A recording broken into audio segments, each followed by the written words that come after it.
So I've been wearing this all day just to check on levels of anti-Australian sentiment, because a lot of Australians are getting persecuted simply because they're Australian. They have a distinctive way of life, distinctive dress, distinctive customs, and they face discrimination. And so I wanted to throw in my support to the Australian people who've been going through such hard times. It was interesting, every time I used the lavatory today, nobody said anything about my hat. You'd think they'd be glad of the opportunity when we're standing there like men, right there in the lavatory. You'd think they'd be glad of the opportunity to strike up a conversation. But I just encountered this wall of silence about Australia. Like people don't want to come to terms with what Australians have suffered. And I just rode an elevator with this hat on, 3 other people in the elevator. Nobody wanted to talk about Australia. Shocking. So, speaking of Australia, in the spring, the American spring of 2000, my family offered me a free trip back to Australia if I'd only go see the doctors of their choice. And I said, yes. So I went back, and they were concerned about me. So I saw all the doctors of their choice. And one of them was a psychiatrist. And talked to her for 3 hours. And she came back the diagnosis that I had narcissistic personality disorder, aka histrionic personality disorder, which struck me as pretty accurate. And it's one thing that she noted. She said, Luke is very jealous of his family for having things that he doesn't have, such as, in essence, an ordinary world. Being married, having kids, respectable position in society, communal ties, and I'd never thought of that. I never ever thought of myself as being jealous of my parents or my brother or my sister, and I still can't see that, but often there are things that we just can't see about ourselves. But I love that song by Duran Duran, Ordinary World.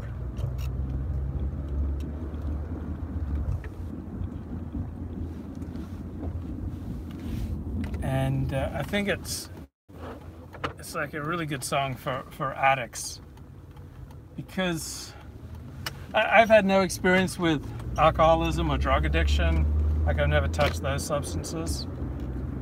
So all my addictions have been of the emotional kind, addicted to certain emotional processes. The end result is poverty, loneliness, despair, misery.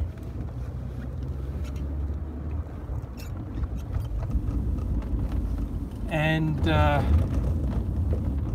up through my 20s and 30s, I could kind of get away with thinking, oh, if I just get this one thing right, if I just get this one thing sorted, then I'll be on my way.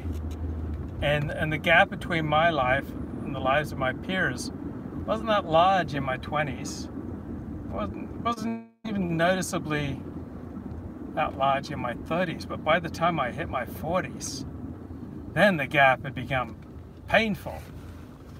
It was painful.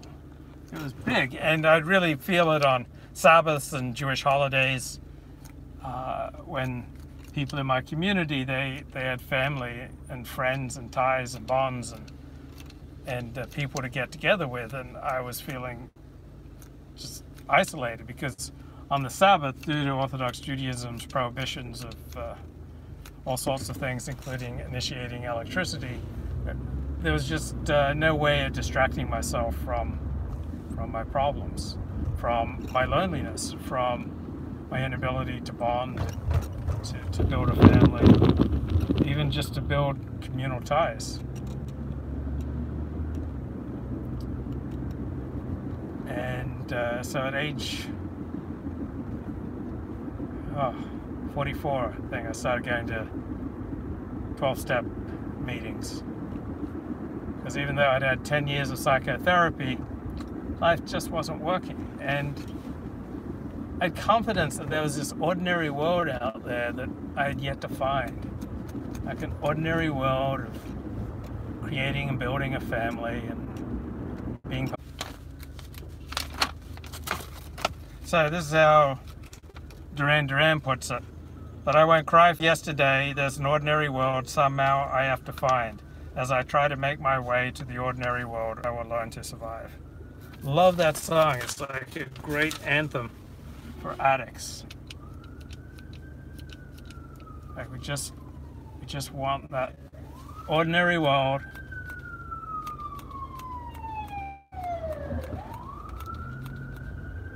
That normal level of human connection. So about half of people, about half of the population, just not prone to addiction. So what kind of people are these? These are people who, when they are ill-treated, they get the hell out of those situations and they reduce their contact with people who treat them ill. When they're well-treated with people they like, then they build those bonds and they maintain relationships. And that's what it means to live in an ordinary world. Where people treat you bad, you get out of those situations, or you minimize them, you minimize contact with those kind of people as much as possible. And people treat you well and you like them, then you build on that and you don't blow those relationships up. I remember I was thrown out of a synagogue in 2001 for my website, and it just wasn't compatible with this Orthodox synagogue. And I remember walking out of there after the ejection, and after really coming to love this synagogue and many of the people in there, and the rabbi, multiple rabbis at the synagogue, and I just felt like I was in a washing machine that had just been like tumbled and tumbled and tumbled. And at the same time, it felt intensely familiar, this feeling of rejection. And at the same time, it was different. It seemed to have an increased level of intensity. So this is 2001. I was 35. And I love this synagogue. I kind of made it the center of my social life. Like just being part of this synagogue for the past year basically met all my social needs. And now that had been completely ripped away, and I'd left behind rabbis and other people who felt incredibly betrayed and just revolted and disgusted. And so all these bonds with people that I thought I'd been building up over the past year, they weren't just destroyed. I mean, they were torched. I mean, people felt betrayed. Like the level of betrayal was just off the charts. Simply because they were horrified with what I was writing on my website at the time, lukeFord.com. And I walked out of the synagogue and I went to therapy, and I was just shell-shocked. I was both shell-shocked and it felt so familiar. And I just had the vaguest inklings that I'd done something to create this, and that I was in the grip of some psychological forces on my own part that were greater and stronger than what I could overcome. And I had this inkling that I was addicted to creating rejection. I was addicted to creating situations where people would reject me. And it seems crazy because, like, why on earth would a person want to be rejected? And it makes no rational sense. But when you grow up in foster care, which I did, meaning I just lived with a lot of different families, usually friends of the family, sometimes relations, from like age 2, 3, 4. And I was constantly, shifted from home to home to home. So rejection was like the most intense emotion that I developed in my first 5 years of living. And somehow that just created a template for the rest of my life that I didn't consciously want, but that I kept like recreating. I kept building out scenarios that would consistently see me get rejected. And consciously this whole time I just wanted an ordinary world with friends and community and family and children and good job and respectable position in society. But those were my stated aims, my conscious aims, but I kept creating a situation where people just felt incredibly betrayed. I remember once a family member said to me when I was a few years into my Dennis Prager obsession, and this person said to me, just wait till Dennis Prager finds out who you really are. You will betray him too. And so I was just, by living life on my terms, trying to do what I felt was right, I was just constantly leaving people feeling betrayed. And a friend of mine, Robert Averick, wrote a foreword to my 2004 book, Yesterday's News Tomorrow, Inside American Jewish Journalism. And I think the first few paragraphs of his foreword were that betrayal fascinates Luke Ford. Like Luke betrayed his family by converting to Judaism. Luke betrayed his new religion by writing on the porn industry. Luke betrayed his synagogue by hiding how he was making his living. And the foreword just basically said that betrayal is the theme that runs through my life. And when you have that going on, it's really hard to build sustainable relationships, build a sustainable community, and to develop a professional life and a personal life. It's just a recipe for misery and loneliness, despair, humiliation. And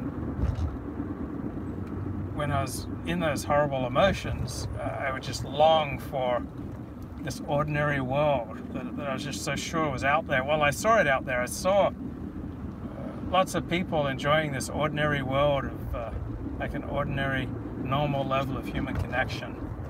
And I saw it just out of my reach. So as a consequence, I devoted a tremendous amount of time to my blogging. So I've been blogging for over 21 years. Because when you don't connect normally with people, you blog, or you do an excessive amount of YouTube streaming, right? Normal people don't spend as much time streaming on YouTube and blogging as I have done. When you don't grow up normally, when you have your soul punctured as a kid, you kind of grow up thirsting for attention, because that's the addict's way of pursuing love. They pursue attention, often by the very kind of attention-seeking histrionic behavior that will guarantee they're not going to be able to sustain love.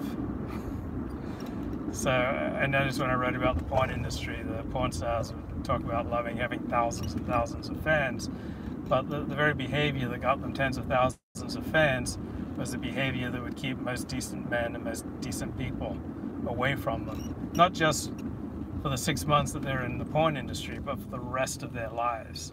That by virtue of participating in the porn industry, they have socially isolated themselves for the rest of their life. That they have hacked away at their abilities to bond with people and to create an ordinary world afterwards. There are just certain things that we do that will forever make it difficult for people to want to connect with us. I remember I was at this Jewish singles event at my synagogue, at my Orthodox synagogue. The rabbi was there, he was hosting it, and we were all going around in a circle, introducing ourselves, and I think something like the way I introduced myself was, I am Levi, and I love sarcasm and irony. When I told my therapist about that, she said, well, that'll really make people want to get close to you.